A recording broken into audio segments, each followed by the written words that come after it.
चित्तौड़गढ़ में जब अकबर ने कब्जा कर लिया और वहां के 30,000 नागरिकों को कत्ल कर दिया।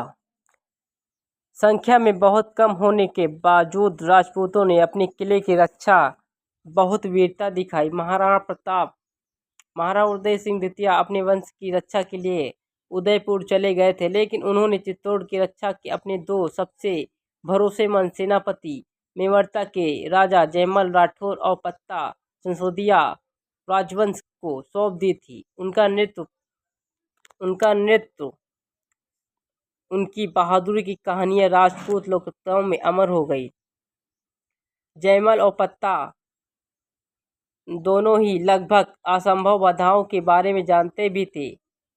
दृढ़ संकल्प के साथ रक्षा का नेतृत्व किया। कहा जाता है कि जयमल ने विशेष रूप से गंभीर रूप से घायल होने के बाद भी लड़ाई जारी रखी और एक पालकी से अपने सैनिकों को निर्देशित किया। पत्ता और युवा योद्धा अपने साहस के लिए जाना जाता था, विशेष रूप से अपने सैनिकों को अंतिम सांस तक लड़ाई जारी रखने के लिए प्रेरित करने के लिए। रक्षक राजनीतिक राजपूतों ने तोपखाने में भले ही बेहतर प्रदर्शन किया, लेकिन उन्होंने किले के प्राकृतिक सुरक्षा का राजनीतिक उपयोग किया। चित्तौड़गढ़ की ऊंची दीवारें और खड़ी पट्टरों सीधे हमले मुश्किल बनती थे। राजपूतों ने कई जवाबी हमले किए, जिनका उद्देश्य मुगलों की घेराबंदी को बंधित यानी हटाना था और उनके तोपखानों को नष्ट करने का प्रयास करना था। राजपूतों ने गिल्ला राजनीति में अपनाई। जब भी असंभव हुआ, मुगल आपूर्ति लाइन पर हमला किया। विरोध व प्रतीक, चित्तौड़गढ़ ने अपने भी कई घेराबंदी झेली है, जिनमें 14वीं शताब्दी की शुरुआत में अलाउद्दीन खिलजी द्वारा की गई घेराबंदी भी शामिल है।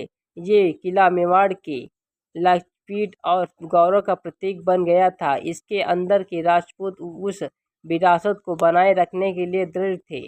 उनके आत्मसमर्पण कोई विकल्प नहीं था। इनका मतलब था कि आधीनता और अपमान। इस मानसिकता से भरी मुगल सेना के खिलाफ लड़ने के उनके संकल्प को बढ़ावा दिया था।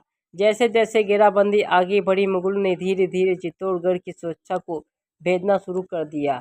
फरवरी 1568 तक मुगल तोपखानों ने दीवारों का महत्वपूर्ण दरारें बना ली थी और अकबर ने किले पर पूर्ण पैमाने पर हमले करने का आदेश दे दिया। राजपूत को ये स्पष्ट हो गया था कि हार निश्चित है।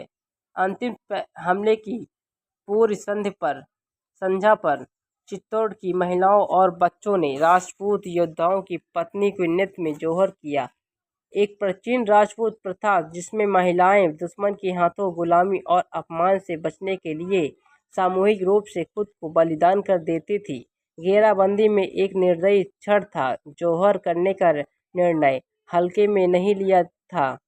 ये मुगल विजेताओं के सामने आत्मसमर्पण करने से इनकार करने और अगवा का अंतिम कार्य था। साका अंतिम युद्ध। जोहर के बाद बचे हुए राजपूत योद्धाओं ने मृत्यु के लिए अपनी तलवार और प्रतीक भगवा वस्त्र पहनकर मुगल सेना पर अंतिम हमला किया। साका के नाम से जाना जाने वाला ये अंतिम संघर्ष इस ज्ञान के साथ लड़ा गया था कि बचना असंभव है। जयमल और पत्ता ने अपने योद्धाओं के साथ तलवारें, भालों और धनुष से लड़ते हुए तब तक आक्रमण का नेतृत्व किया जब तक वो युद्ध में मारे ना गए। इनकी वीरता पौराणिक कथा बन गए। बाद में उन्हें राजपूत गौरव के शहीदों के रूप में अमर कर दिया गया। अगर आपको हमारी जानकारी अच्छी लगी तो हमारे चैनल को सब्सक्राइब करें, कमेंट करें, लाइक करें, शेयर करें, बेल आइकन दबाना ना भूलें।